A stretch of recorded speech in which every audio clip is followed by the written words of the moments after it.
From minute 1 until the final whistle, Newcastle outmuscled, out-hustled and out-enthused the Parramatta team, who entered the game with a lot to play for. In fact, if you didn't know otherwise, you could have been forgiven for thinking the Eels were the team in a wooden spoon dogfight and that it was Newcastle who had top 4 aspirations. Like the last time the two teams met at Homebush, the 2001 Grand Final, the Knights were poised and ready to upset their more fancied rivals, despite there being very little expectation of them doing so. Committed to entering the grind of the contest, the Knights completed their first 7 sets of the game, and had run out to a 120. The Eels were given short shrift, completing 2 of their 3 sets in the same period. Despite surrendering much of their ascendancy in the back end of the first half, Newcastle quickly snuffed out the Eels' hopes early in the second half. The Knights again prepared for the arm wrestle, only to find scant resistance from their opponents. Camped deep in attack as the Eels continued to fluff the lines, Newcastle relentlessly probed. After being denied a try by the bunker for an offside call, weight of possession finally proved too much, and in a withering 13-minute burst the Knights put the Eels to the sword, scoring 3 tries and extending the lead to 2,810. Newcastle's complete control of the game is evident in the meters gained numbers. With a season average of just 1,196 meters per game, Newcastle ranked last in the competition.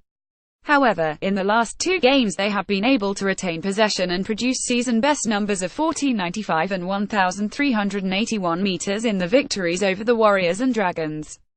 These numbers were made to look insignificant by the damage they inflicted on Parramatta, forcing the Eels to make almost 40% more tackles than they had to. In defense, the rampaging Knights ran for 1,694 meters.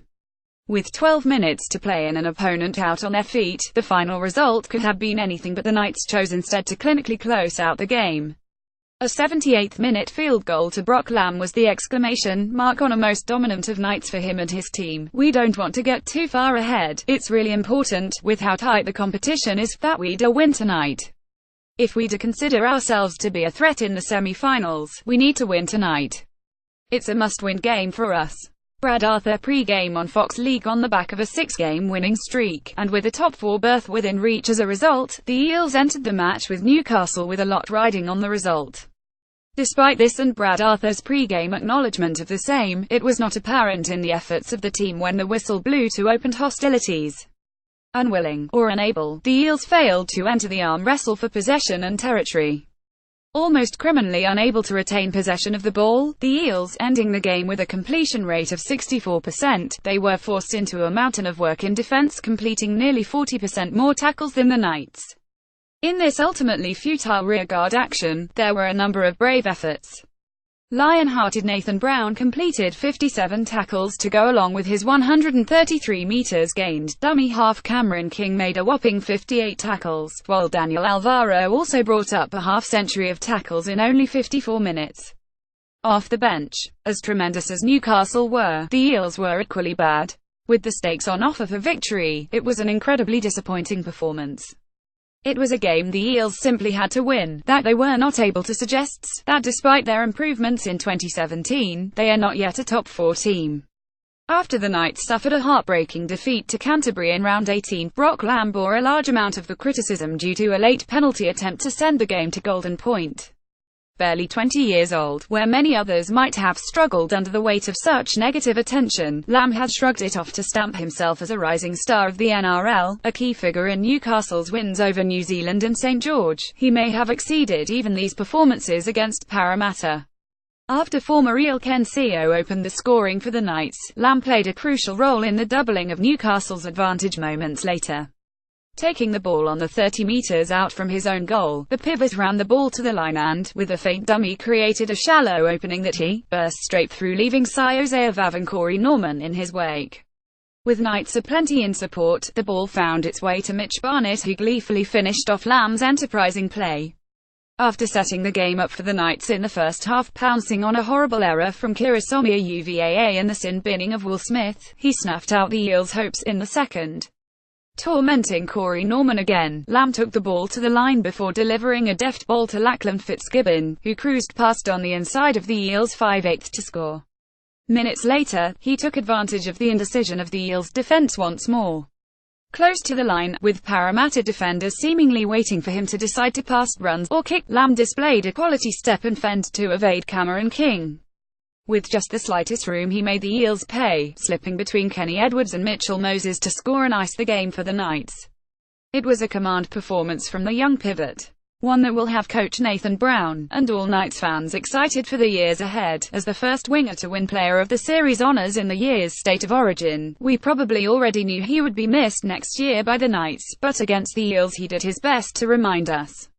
Shifted to the custodian role at fullback to cover for the injured Nathan Ross, Gagai tormented Parramatta at every opportunity. Running for 206 metres, he continually put the Eels on the back foot, not least of all in the 14th minute after defusing a Mitchell Moses bomb. Close to his line, Gagai cleverly took the high ball with his foot in the in-goal area, offering him the opportunity for a quick 20 metres restart. With the Eels chasers now desperately trying to ready themselves for the restart. With only a disjointed defensive line of 8 Eels in front of him, Gagai was able to return the ball to halfway before being brought to ground. Quick of mind and foot, he had taken the Knights from back foot to front foot in the blink of an eye.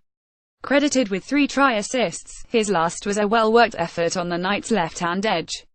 On the last play, Gagai injected himself into the attacking line at pace as the Knights chose to run the ball. Having received the ball from Peter Matautia at pace, he worked his way to the outside of Michael Jennings, forcing Kirasomia UVAA to leave Ken Sio unmarked in an attempt to close down the play. With AUVAA drawn in, Gagai released Sio with a pinpoint pass which sent the former Eel on a run to the line and his second try of the game. For the second week in succession, we saw an NRL coach slapped with a $10,000 fine for disparaging comments about game officials. In the second half we saw another example of why coaches and fans have such little faith in NRL officials. With Parramatta on the back foot and Newcastle looking likely to again breach the line, Ken Sio was brought to ground. With teammates in support, Sio tried his luck and offloaded the ball despite the fact that, to everyone but Henry Perenara, the tackle seemed to be complete. It was a bewildering decision by Perenara, who did little to assuage this feeling when explaining his decision to a despairing Corey Norman, after the Knights scored on the set of 6 secured from the dropout. In essence, Perenara, a man who has played Test match rugby league and is charged with adjudicating the laws of the game, saw the same play we all did and made a mistake an under 10 wouldn't make. Most commentators have been quick to point out that the mistake ultimately had no bearing on the result, which is correct. Newcastle was the much better team and would have won comprehensively despite this decision. This should not shield Perenara from sanction for committing an error a schoolboy wouldn't make. Rather than spending their time trying to browbeat coaches out of questioning the standard of officials, it is perhaps high time that the NRL allocating these energies towards improving the standard. Mistakes like Perenara's simply should not happen.